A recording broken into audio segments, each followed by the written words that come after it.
Hello, everyone. So the lab we have before us today is on current electricity, Ohm's law to be precise. And the aim of this lab is to determine the internal resistance of two cells that are connected in series. So what are the apparatus we have before us? We have a resistance box. We have a voltmeter that can be ranging from 0 to 5 volts. Ammeter also from 0 to 3 ampere. And we have a plug key. We have two 2-volt cells connected in series and 8 connecting wires.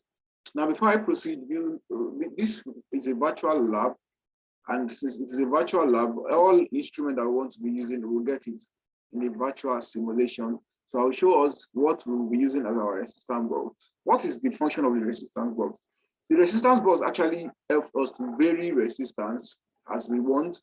For instance, if you want to use a 2 ohm resistor, if you want to use a 3 ohm resistor, if you want to use a 5 ohm resistor, 10 ohm resistor. So you necessarily don't have to get all these resistors. All you just need to do is what? Make use of the resistance box and you vary it from there. So let's see what we'll be replacing our resistance box using the virtual lab. So from here, we can have, as we can see here on my screen, you can see the resistor. So if I bring this out, now by clicking on it, I can vary the value of the resistance. So you can see I can vary it from 0 ohms to any ohm that I like until I reach 120 ohm, and that is enough already. So that is my resistor. So I can drop it back. So that will serve as our resistance box. Now let's see what else we need there. We need a voltmeter that can measure from 0 to 5 volts. We need a voltmeter, and where's our voltmeter? From this we can get our voltmeter. So this is a voltmeter. So we connect this and this. So anywhere we want to measure voltage in circuit. For instance, let me quickly bring our battery out. Our battery that we need from this experiment, we need two voltage cells. So we need 2 of them. So this battery as well, we can range the value of the voltage from 0 to 120 volts as well. So don't forget, what we need here is just 2 volts. So I just need to get this on the 2 volts. So let me vary that. So that's 2 volts already. So let's see what the voltmeter would be by placing this here and placing this. So you can see, so our voltmeter is able to read the voltage as we want. So I can return this back to where they are. I'm just trying to show us around what our setup should look like. Now, the next one I want to use now. So we also need an ammeter that can measure current from 0 to 3 ampere. So this is our ammeter here. This is our ammeter. So let's quickly make a connection and see if our ammeter is going to be able to read this. As you can see, this pin I'm choosing here, this is our wire. This is our wire. So let's see, we need something, we need to probe the resistor as well. So this is not our experiment here. I'm just trying to show us. As you can see, this is our ammeter. So it's able to measure the current that is passing through that particular point. So if I decide to change this now, I break the connection, put another battery, then fix the connection back to see that the reading on the ammeter has changed. So this basically measures the current. So I'm done with this one, so I can break the connection so that we go into what we want to do in this lab proper. So let me return all of this back. Okay, so return this.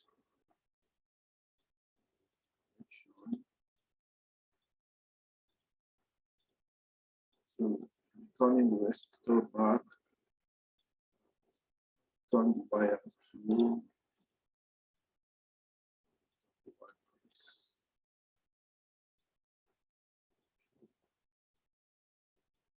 finally. So we're still going to be making use of all of these very soon. I just quickly displayed what we'll be using here.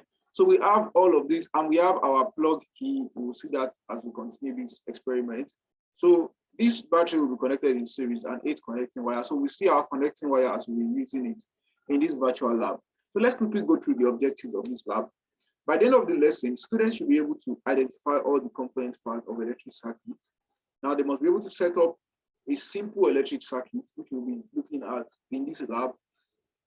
Also, you should be able to solve problems involving series and parallel connection of resistance and cells, and also state Ohm's law. Well, the last two portion of the lab would be discussed extensively in the theory section. So, but for now, what we want to do is for the two objectives, and also we'll be plotting the graph and determining the slope of this graph. So what this slope of this graph denotes and everything will be extensively discussed in the theory session. So let us quickly go through the procedure. So the procedure one says that we should set up a circuit as shown in the diagram below. So this is the diagram. We shall be setting up a circuit that looks like this. This B represents the voltmeter. The B represents the cell, these two cells. Don't forget they have value of 2 volts each. And this is our ammeter here, which is reading the current. And we have a resistance box. So as I've shown us earlier, we'll see how all these things work. So let's start the setup. So we can start from anywhere we like. We should just make sure that it goes well with this diagram. So let me go to the simulation lab now. I can start with the ammeter. So the ammeter should be located somewhere here. So after that, you can see that there is a wire that is linking up. There's a wire that is linking up. So I can get the wire here. So let me move this down a little. So this is the wire. So from the diagram, we can see another wire that is going straight like this. Then what is connected to that wire? So this is the wire I just took now. So this wire, what is connecting the wire? So but before that, I need a short form of this wire here, where we will pass it up in order to get our voltmeter connected as well. So here it is. So need another wire here. So this wire. Don't worry, we'll keep checking our diagram to make sure that we get the correct thing. So this is the voltmeter. So all I need here is actually to place the voltmeter somewhere here. So that's all I need for the voltmeter. So I can place the voltmeter anywhere. So I can even place it here. Does not matter. The reading is what I need. So the connection of the voltmeter is being taken care of by this tool. So let's go again. Partially, we have set up the connection from here to this wire to this place. So I need another wire to connect the cells together. So let's go now. So taking this wire, pushing it here. Yes, let it be short. So I need 2 cells. So this is cell number 1, and this is cell number 2. So don't forget, they have to be 2 volts. They have to be 2 volts. So let me reduce this until I get 2 volts. So that's 2 volts. The second one too, it has to be 2 volts as well.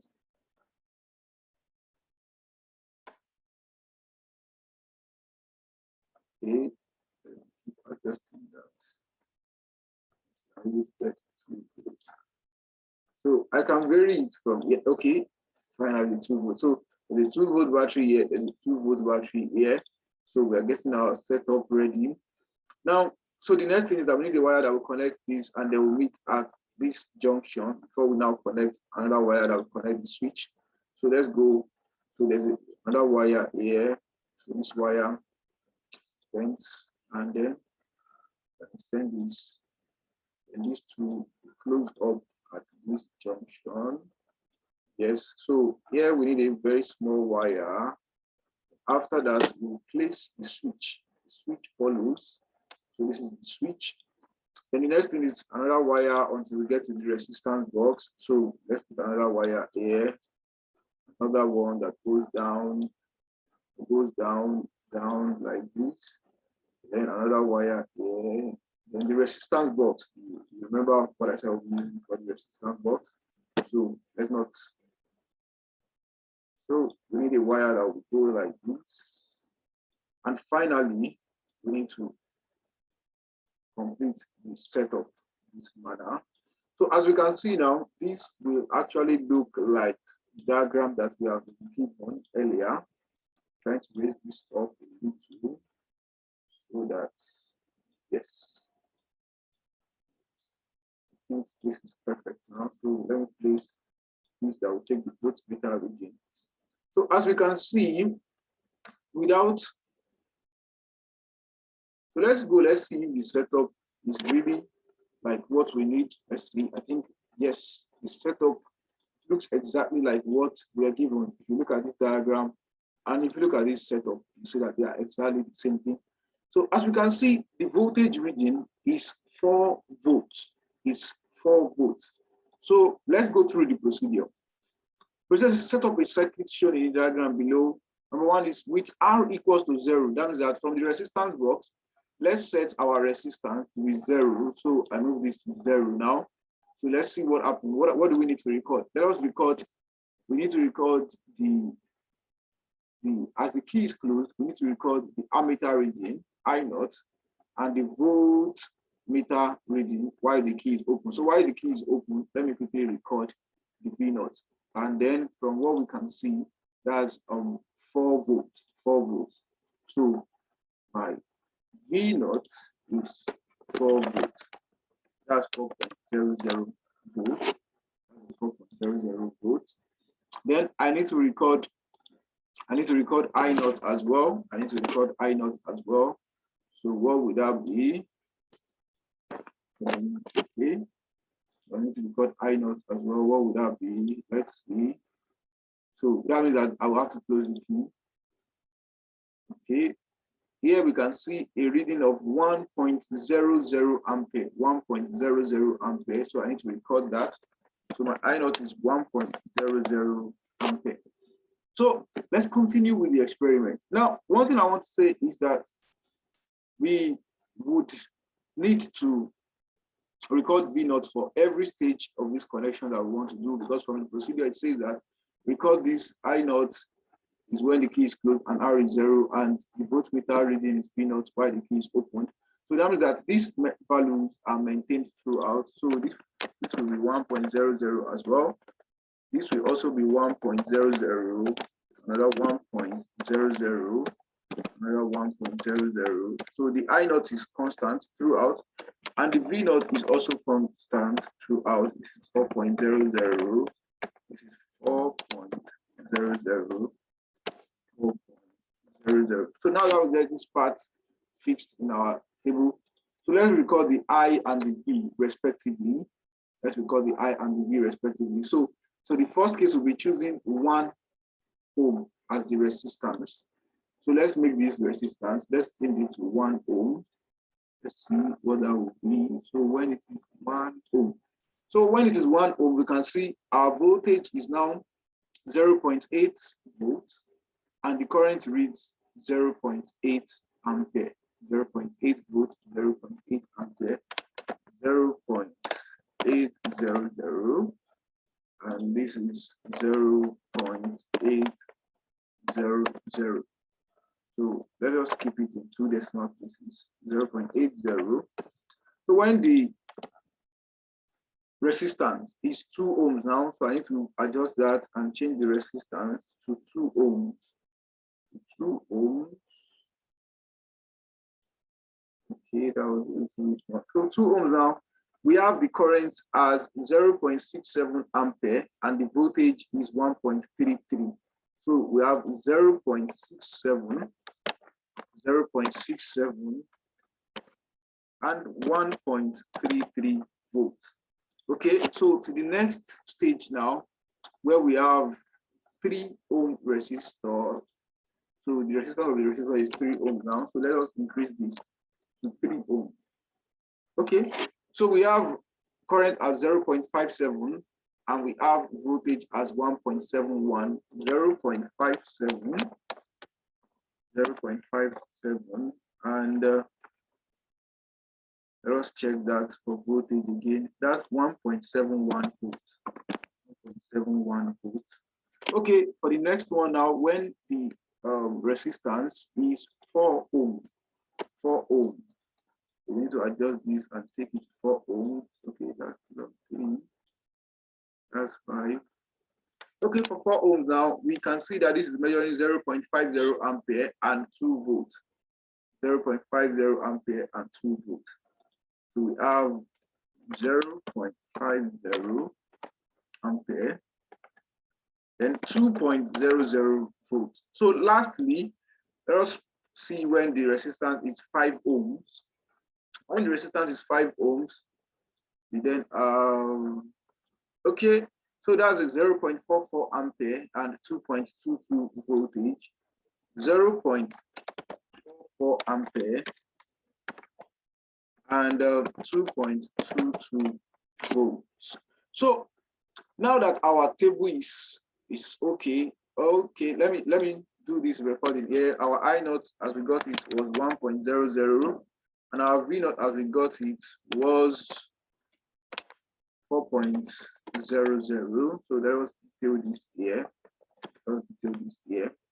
Now, so the next thing I need to do about this lab is I need to plot a graph of Z on the vertical axis and a graph of, so let me get my Z. So I need a calculator for that. And to get my Z, that will just be V naught minus the V that I've measured. So that will be 4, for the first case is 4 minus 0.8.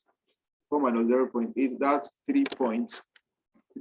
So the next one is 4 minus, so the next voltage is 1.33.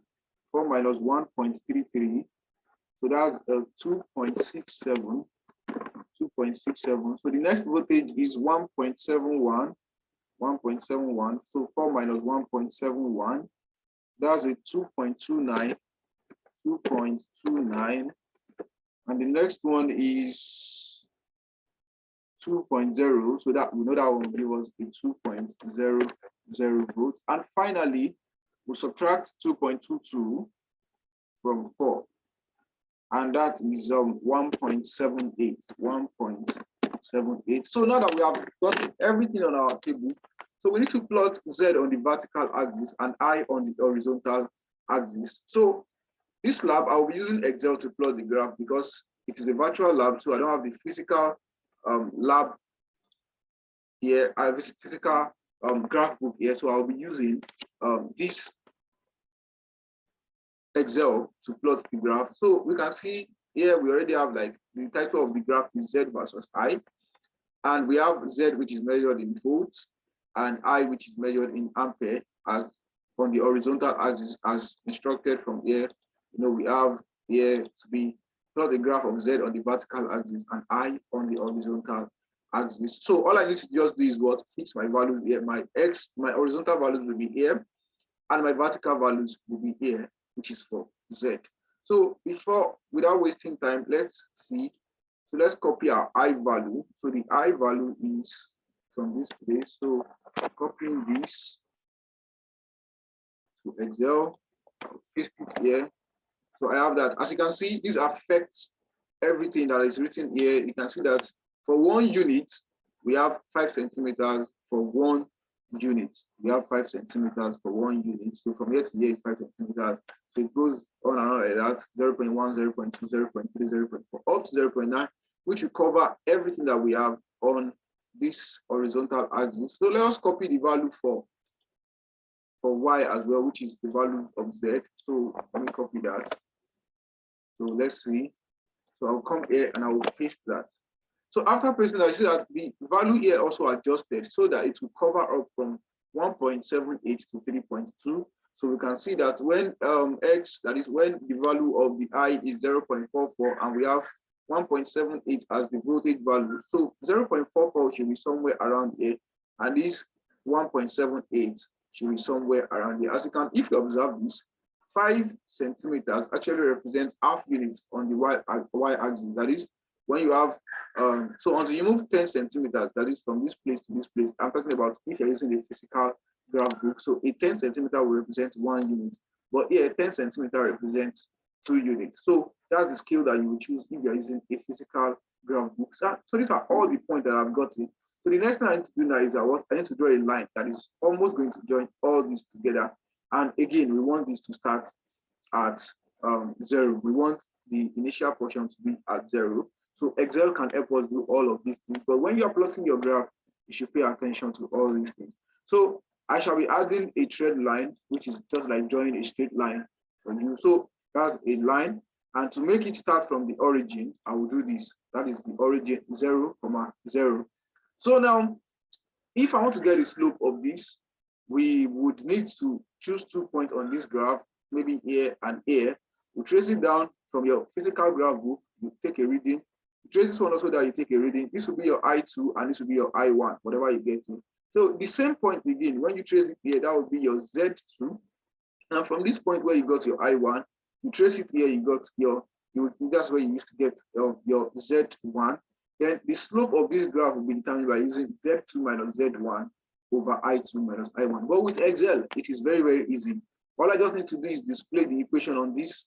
And then by displaying the equation here, then I have y equals 4.0042.